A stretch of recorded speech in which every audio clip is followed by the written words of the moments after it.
Hello and welcome to the series of videos on the microprocessor. My name is Bhaskaran and I am going to be the faculty that walks you through this fairly detailed program on understanding the 8086. What I will cover is a little bit of fundamentals on microprocessors in general, zoom down very quickly into the 8086, talk about the architecture of the 8086, its instruction sets, so on and so forth, talk about various peripheral devices that you need to work with the 8086 effectively. Peripheral devices like the 8279, the 8251, the 8259, so on and so forth. And of course, what I will not cover are facts, figures, things that are fairly simple to understand that do not need any conceptual explanation. Those you will find in any book or any website, so on. That's not what I am going to be touching upon.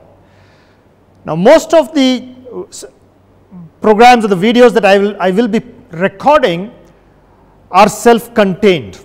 That means one video will cover one logical chunk of information. In some cases, I would be forced to split it over multiple videos. And in fact, the longest one of them all will be split across 4 different videos.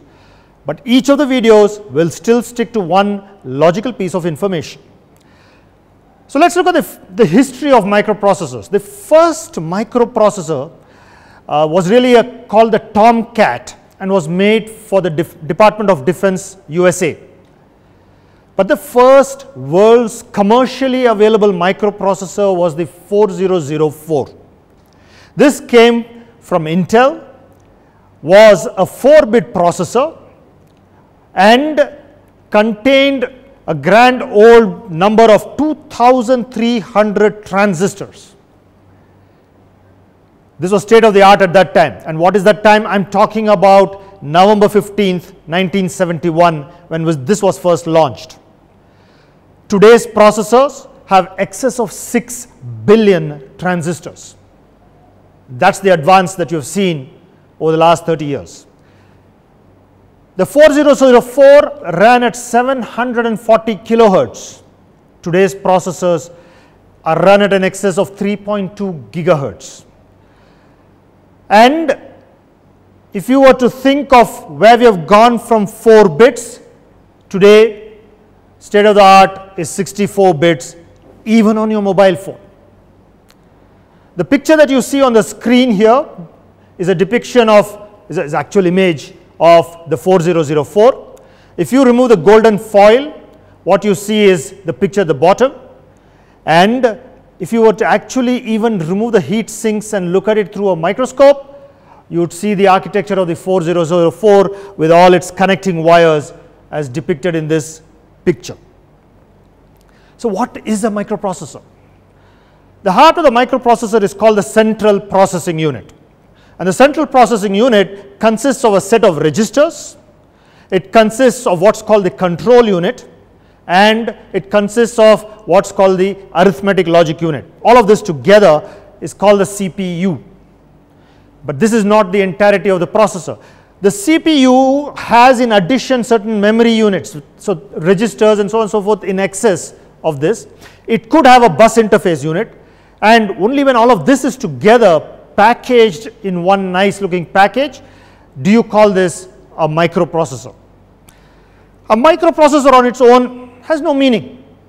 You need to connect input devices, devices like a keyboard, like a mouse, a joystick, so on and so forth.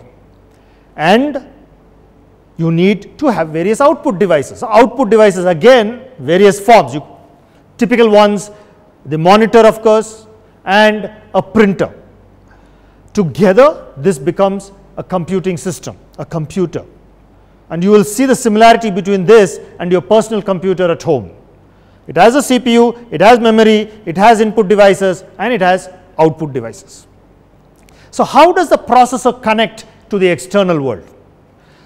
Very simple. It has 3 kinds of buses that come out. A bus is a configuration that contains many wires of a similar kind.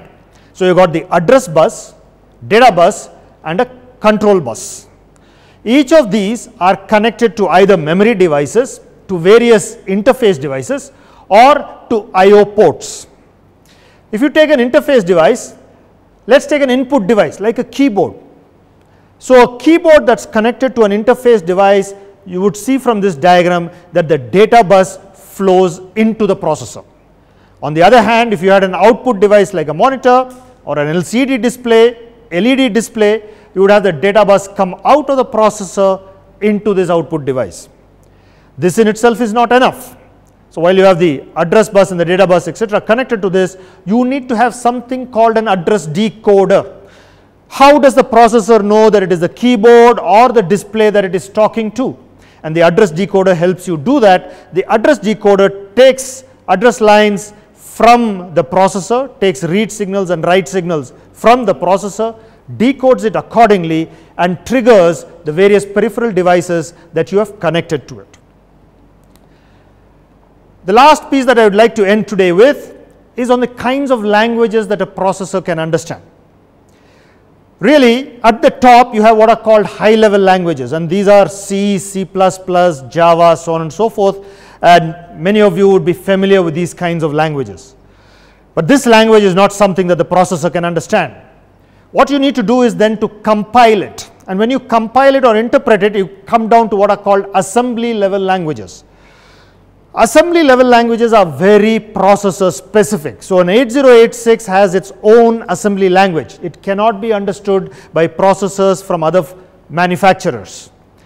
But the assembly language also cannot be understood by the processor. The assembly language has to be assembled, and only after it is assembled by an assembler do you get what is called machine code or opcodes. And it is these machine codes and opcodes that are understood by the processor. So why do you have this gamut of languages, this hierarchy of languages? The reason is that the high-level languages are closer to English and can be understood by the human being, whereas the opcodes are just a series of ones and zeros. A human being finds it extremely difficult to handle a series of a string of ones and zeros. For a computer, for a microprocessor, it is in its natural state. It loves ones and zeros, and that's why you need this hierarchy of languages. This brings me to the end of the introductory session on microprocessors. In my next video, I'm going to be talking about the architecture of the 8086 and its various modes of operation. Till then, I would urge you to read up a little bit more about the concepts that I've just spoken about, and there are tons of material out there, and you can compare this with a family of processors within a manufacturer like Intel or across manufacturers like Intel and AMD. You'll get a lot of insight into why processors are designed the way they are. Till then, happy reading. Thank you very much.